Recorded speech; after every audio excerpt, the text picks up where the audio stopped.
ओम नमः शिवाय, ओम नमः शिवाय, ओम नमः शिवाय। चंचला की प्रार्थना से ब्राह्मण का उसे पूरा शिव पुराण सुनाना और समयानुसार शरीर छोड़कर शिवलोक में जा चंचला का पार्वती जी की सखी एवं सुखी होना। ब्राह्मण बोले, नारी, सौभाग्य की बात है कि भगवान शंकर की कृपा से शिव पुराण की इस वैराग्य युक्त कथा को सुनकर तुम्हें समय पर चेत हो गया है। ब्राह्मण पत्नी, तुम डरो मत, भगवान शिव की शरण में जाओ। शिव की कृपा से सारा पाप तत्काल नष्ट हो जाता है। मैं तुमसे भगवान शिव की कीर्ति कथा से युक्त उस परम वस्तु का वर्णन करूंगा जिससे तुम्हें सदा सुख देने वाली उत्तम गति प्राप्त होगी। शिव की उत्तम कथा सुनने से ही तुम्हारी बुद्धि इस तरह पश्चाताप से युक्त एवं शुद्ध हो गई है, साथ ही तुम्हारे मन में विषयों के प्रति वैराग्य हो गया है। पश्चाताप की ही पाप करने वाले पापियों के लिए सबसे बड़ा प्रायश्चित है। सत्पुरुषों ने सबके लिए पश्चाताप को ही समस्त पापों का शोधक बताया है।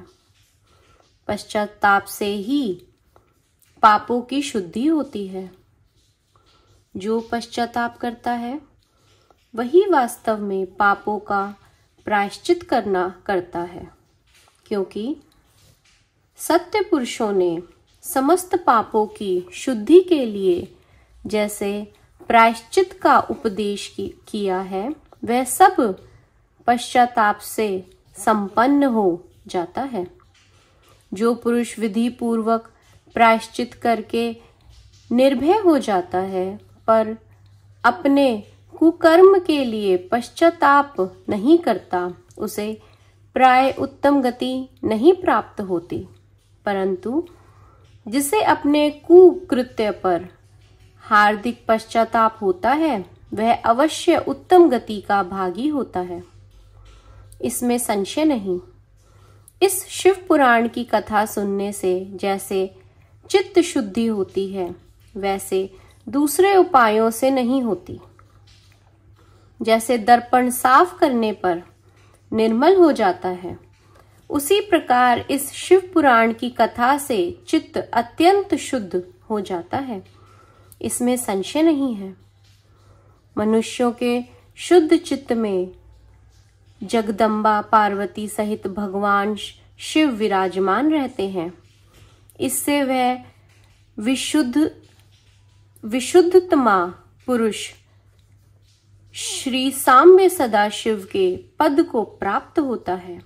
इस उत्तम कथा का श्रवण समस्त मनुष्यों के लिए कल्याण का बीज है।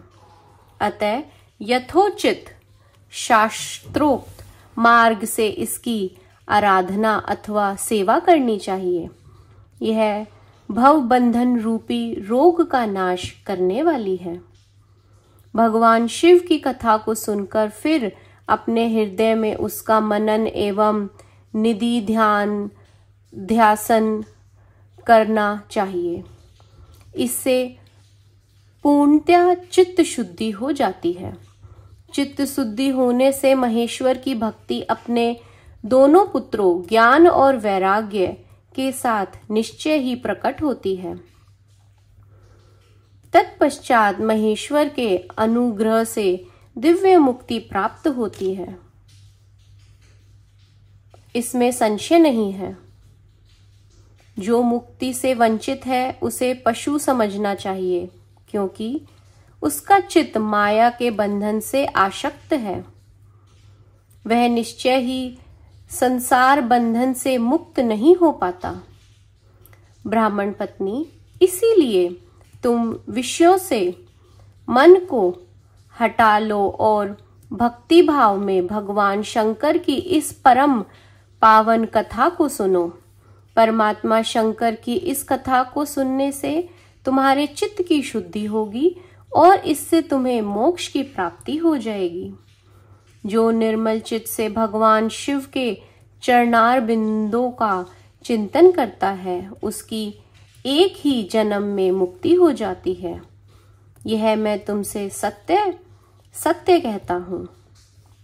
सूत जी कहते हैं, शौनक, इतना कहकर वे श्रेष्ठ शिव भक्त ब्राह्मण चुप हो गए। उनका हृदय करुणा से आर्द्र हो गया था। वे शुद्ध चित्त महात्मा भगवान शिव के ध्यान में मग्न हो गए। तदंतर बिंदुक की पत्नी चंचला मन ही मन प्रसन्न हो उठी। ब्राह्मण का उक्त उपदेश सुनकर उसके नेत्रों में आनंद के आंसू छलक आए थे। वह ब्राह्मण पत्नी चंचला हर्ष भरे हृदय से उन श्रेष्ठ ब्राह्मण के दोनों चरणों में गिर पड़ी और हाथ जोड़कर बोली, मैं कृतार्थ हो गई। तत्पश्चात उठकर वैराग्य युक्त उत्तम बुद्धि वाली वह स्त्री, जो अपने पापों के कारण आतंकित थी, उन महान शिव भक्त ब्राह्मण से हाथ जोड़कर गदगद वाणी में बोली,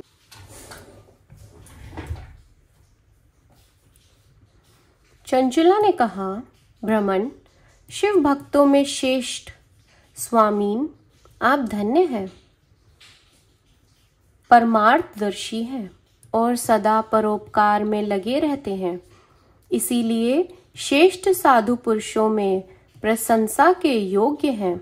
साधो, मैं नर्क के समुद्र में गिर रही हूँ, आप मेरा उद्धार कीजिए, उद्धार कीजिए। पौराणिक अर्थ तत्व से संपन्न जिस सुंदर शिव पुराण की कथा को सुनकर मेरे मन में संपूर्ण विषयों से वैराग्य उत्पन्न हो गया, उसी इस शिव पुराण को सुनने के लिए इस समय मेरे मन में बड़ी श्रद्धा हो रही है। सूत जी कहते हैं, ऐसा कहकर हाथ जोड़ उनका अनुग्रह पाकर चंचला उस शिव पुराण की कथा को सुनने की इच्छा मन में लिए उन ब्राह्मण देवता की सेवा में तत्पर हो वहां रहने लगी। तदंतर शिव भक्तों में श्रेष्ठ और शुद्ध बुद्धि वाले उन ब्राह्मण देव ने उसी स्थान पर उस स्त्री को शिव पुराण की उत्तम कथा सुनाई। इस प्रकार उस गोकर्ण नामक महाक्षेत्र में उन्हीं श्रेष्ठ ब्राह्मण से उसने शिव पुराण की वह परम उत्तम कथा सुनी, जो भक्ति, ज्ञान और वैराग्य को बढ़ाने वाली तथा मुक्ति देने वाली है। उस परम उत्तम कथा को सुनकर वह ब्राह्मण पत्नी अत्यंत कृतार्थ हो गई। उनका चित्त शीघ्र ही शुद्ध हो गया। फिर भगवान शिव के अनुग्रह से उसके हृदय में शिव के सगुण रूप का चिंतन होने लगा। इस प्रकार उसने भगवान शिव में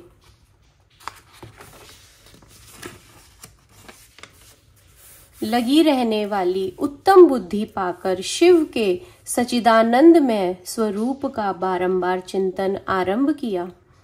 तत्पश्चात समय के पूरे होने पर भक्ति, ज्ञान और वैराग्य से युक्त हुई चंचला ने अपने शरीर को बिना किसी कष्ट के त्याग दिया।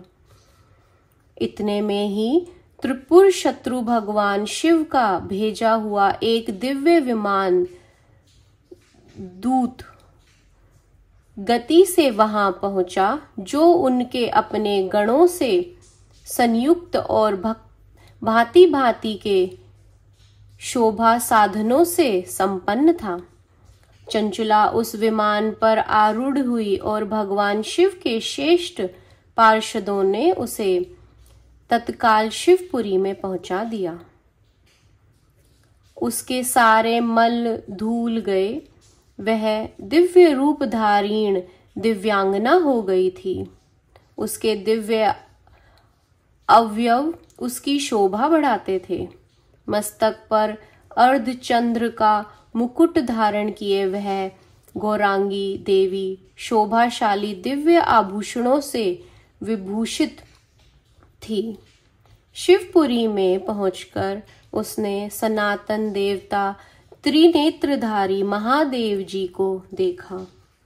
सभी मुख्य मुख्य देवता उनकी सेवा में खड़े थे। गणेश, भृंगी, नंदीश्वर तथा वीरभद्रेश्वर आदि उनकी सेवा में उत्तम भक्ति भाव से उपस्थित थे। उनकी अंग कांति करोड़ों सूर्यों के समान प्रकाशित हो रही थी। कंठ में नील चिन्ह शोभा पाता था। 5 मुख और प्रत्येक मुख में 3-3 नेत्र थे। मस्तक पर अर्धचंद्रकार मुकुट शोभा देता था। उन्होंने अपने वामंग भाग में गौरी देवी को बिठा रखा था, जो विद्युत पुंज के समान प्रकाशित थी। गौरीपति महादेव जी की कांति कपूर के समान गौर थी। उनका सारा शरीर श्वेत भस्म से भासित था। शरीर पर श्वेत वस्त्र शोभा पा रहे थे। इस प्रकार परम उज्जवल भगवान शंकर का दर्शन करके वह ब्राह्मण पत्नी चंचला बहुत प्रसन्न हुई। अत्यंत प्रीति युक्त होकर उसने बड़ी उतावली के साथ भगवान को बारंबार प्रणाम किया। फिर हाथ जोड़कर वह बड़े प्रेम, आनंद और संतोष से युक्त हो विनीत भाव से खड़ी हो गई। उसके नेत्रों में आनंदाश्रुओं की अविरल धारा बहने लगी तथा संपूर्ण शरीर में रोमांच हो गया। उस समय भगवती पार्वती और भगवान शंकर उसे बड़ी करुणा के साथ अपने पास बुलाया और सौम्य दृष्टि से उसकी ओर देखा। पार्वती जी ने तो दिव्य रूप धारिणी बिंदुग प्रिया चंचला को प्रेम पूर्वक अपनी सखी बना लिया। वह उस परमानंद घन ज्योतिष स्वरूप सनातन धाम में अविचल निवास पाकर दिव्य शौख्य से संपन्न हो अक्षय सुख का अनुभव करने लगी। ओम नमः शिवाय, ओम नमः शिवाय, ओम नमः शिवाय।